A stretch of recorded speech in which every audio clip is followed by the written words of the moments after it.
How does the Puma Deviate Nitro 3 stack up to the rest of the field? Let's break it down. What's up everybody? It's Eric McIntyre, aka Rad Dad Bod. You're watching Rad Dad Bod TV, where we review running shoes. Today we're going to be comparing the Puma Deviate Nitro 3 with the Hoka Mach X2, Endorphin Speed 4, and Magic Speed 4. Now, if it's your first time watching one of my videos, you may notice some timestamps below. Feel free to jump around to the various comparisons, but if you do so, I would sure appreciate it if you come back and watch the full video when you get a second, as I put a lot of time and effort into these.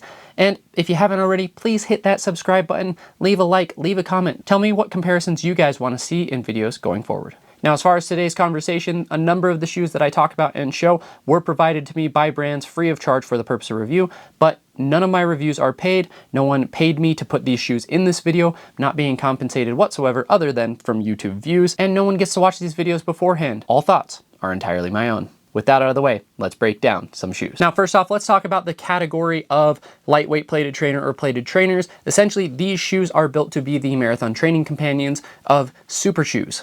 What that means is that instead of running in your race day shoe for all of your training runs and your marathon specific runs, you can use one of these plated trainers for the bulk of those miles. That way, that leaves the most life and bounciness in your race day shoe for the actual race day. So these shoes are going to be a little bit more durable, maybe a little bit slower or have a little bit less pop than your race day shoe, but still are going to be really, really good options, and frankly, are really good racing options for those who don't want a full aggressive carbon fiber plated super shoe. As such, that's how we're going to be talking about these shoes and making these comparisons. So with that out of the way, let's dive in to those comps. First up, we have the Hoka Mach X2. A couple of key differences between these shoes. Both of these fit fairly narrow overall, but the base of the Mach X2 is going to be a little bit wider and a little bit more stable than the Deviate Nitro 3. In fact, when talking about the Hoka Mach X2, one shoe reviewer that I spoke with called it the Mach stability. So it is very, very stable, and I found that the Deviate Nitro 3, just because of how narrow and how high that stack is, feels a little bit unstable at times. So if you are someone who likes a more stable shoe but wants that pop, wants that speed, the Hoka Mach X2 may be for you. Both of these shoes have dual density midsoles, and then you have a P-Bax plate, I believe, in the Mach X2 versus a carbon fiber plate in the Deviate Nitro 3. From a stack perspective, you have 44 in the heel of the Nitro 3, and you have 46 in the heel of the Mach X2. So you have more stack underfoot, especially because this is a 5mm drop versus this is a 10mm drop. So you actually have a whopping 41mm in the forefoot of the Mach X2. So it's going to be more cushioned overall. Now, as far as the actual feel though, the Puma Deviate Nitro 3 is going to feel a lot firmer, in my opinion, than the Mach X2. The Mach X2 has a little bit more give, but I would say that it has a little bit less pop.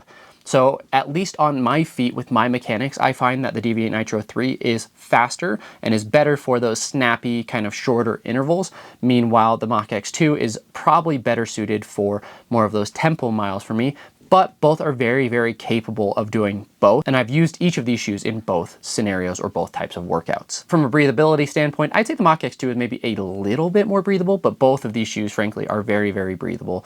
But from a comfort perspective, I will say that the Deviate Nitro 3 is much more comfortable, and you don't run the risk of cutting up your heel. Mach X2 buyers beware. I had no issues with this, but I wore blister resist socks with some extra cushioning or padding in the heel. But many people have become victim to the Mach X2 and have very bloody Achilles. The other thing to consider with these two shoes is the Hoka Mach X2 is $190, where the Deviate Nitro 3 is $160. So this is maybe the cheapest plated trainer on the market, and this is one of the more expensive plated trainers on the market. So depending on your preferences of cushion and drop and fit, obviously you're going to choose one of these over the other, but if you're price sensitive, then the Mach X2 is probably not for you, because that comes in almost at the price of a race day shoe. Next up, the Saucony Endorphin Speed 4. I find the fit of this shoe is a lot more accommodating than the Deviate Nitro 3. Again, this is one of the more narrow shoes that I've ever worn, versus the Saucony Endorphin Speed 4, I don't think is wide, but is definitely going to be more accommodating overall.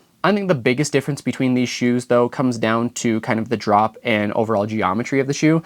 So the Endorphin Speed 4 has 38 in the heel and 30 in the forefoot for an 8mm heel-to-toe drop. So you have lower stack overall, you have a slightly less aggressive drop overall, and then the midsole construction or geometry is just a little bit more smooth and lends itself better to kind of those long run workouts, long run miles, and isn't going to be kind of the snappiest shoe underfoot. The other thing is that the Endorphin Speed 4 is significantly softer in my mind than the Deviate Nitro 3.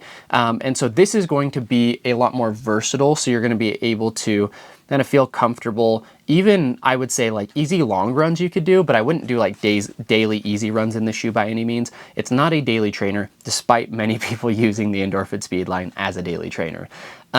So it's just a less aggressive overall shoe, but I think it is one of the better, if not the best, do-it-all shoes on the market. So for me, I think the Endorphin Speed 4 is going to come in as my plated trainer of the year, or like lightweight plated trainer of the year. Have to still put a little bit more thought as well as a little bit more testing on shoes before I make that final statement. So stay tuned, as I'll be releasing some of those videos here in the coming weeks. But yeah, overall, these two shoes just feel different to me. Again, similar to the Mach X2, Puma Deviate Nitro 3 would be more of my workout shoe, more my like interval shoe, versus the Endorphin Speed 4 is going to be more of my long run, tempo run, threshold run style shoe. Last up, the ASICS Magic Speed 4, and admittedly, I only have one run in these shoes. I don't quite have the miles on them to do a full comparison, but I at least wanted to talk about from like a specs perspective where these shoes sit. Now the Magic Speed is 44 in the heel, 36 in the forefoot for an 8mm heel to toe drop. So very similar in overall stack and cushion. Again, the Deviate Nitro 3 though is going to be a little bit higher drop. The overall underfoot feel of these two shoes though is very, very different. So the Magic Speed 4 is a firmer foam in my opinion. Now these two shoes both feel kind of like workout shoes or like more snappy. There's a lot of pop with the Magic Speed 4, and I like the general sensation for shorter, faster intervals, just like I like the Deviate Nitro 3 for shorter and faster intervals. The difference, though, is that somehow the Magic Speed 4 feels more like a max cushion shoe, versus the Deviate Nitro 3 doesn't feel like a max cushion shoe to me. And maybe it's just because of that 10mm drop, it feels more aggressive, like it's pushing you onto your toes, but these feel more like you actually notice the cushion a little bit more underfoot. I think that the foam compresses more on the Magic Speed 4, but it's still a slightly firmer foam in my opinion, but maybe not quite as firm underfoot as that Nitro foam that you feel in the Deviate Nitro 3. From a fit perspective, the Magic Speed 4 is going to be one of the wider fitting plated trainers out there. And so if you like kind of the aggressive drop, you like the slightly firmer foam, you like kind of the snappy feel of a shoe, then the Magic Speed 4 is maybe a better option just if you are wide-footed.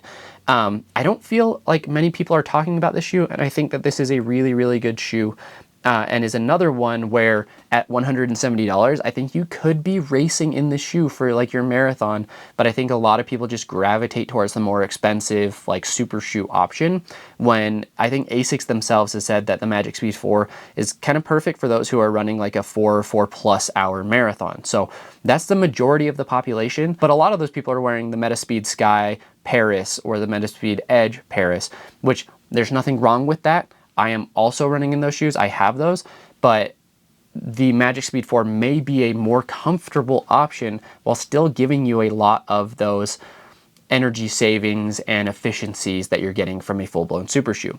Similarly, both of these shoes have carbon fiber plates, which again is a little bit more rare or less common when looking at a plated trainer as opposed to a race day super shoe. Now, one more shoe that I actually didn't bring up earlier, but I do want to talk about, because the more I think about it, this plated trainer category is just kind of blending together regardless of the stack height, especially because even though the Deviate Nitro 3 doesn't feel like a max cushion plated trainer, it is a max cushion plated trainer. There's 44mm in the heel.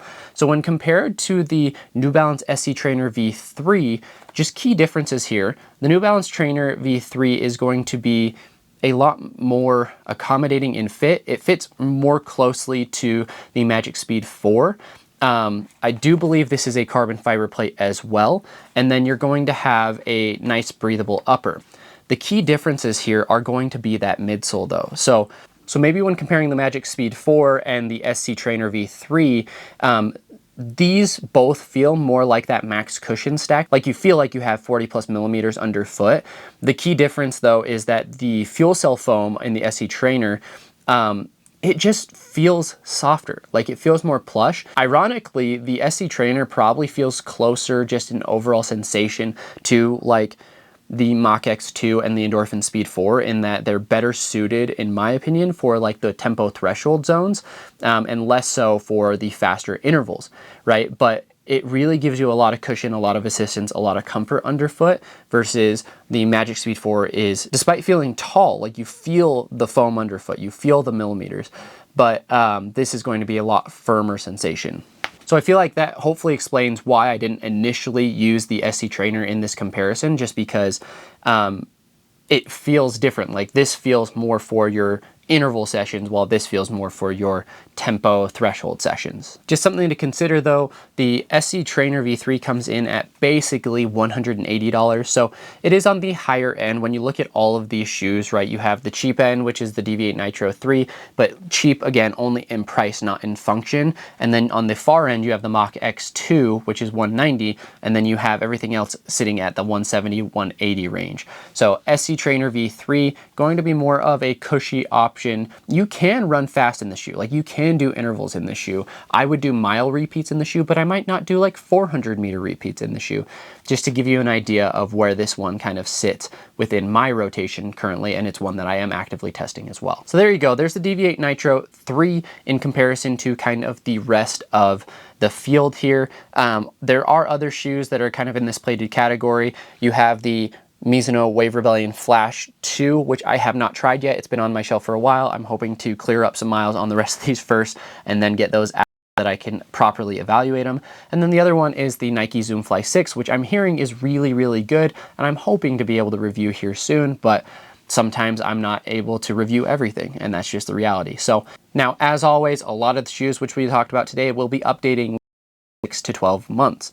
So keep that in mind when making these comparisons and these purchases, as sometimes the shoes change significantly from one version to the other, while sometimes they stay basically identical. Now, if you've watched this far, I sure appreciate it. Please don't forget to hit that subscribe button, leave a like, leave a comment. Let me know what shoe comparisons you'd like to see, or if you want me to dive into any more details when doing these comparison videos. And as always, I'll leave you guys with a question, which is, what is your favorite plated trainer out on the market? Is it the Deviate Nitro 3 or something else? Let me know down below. Thanks, everybody.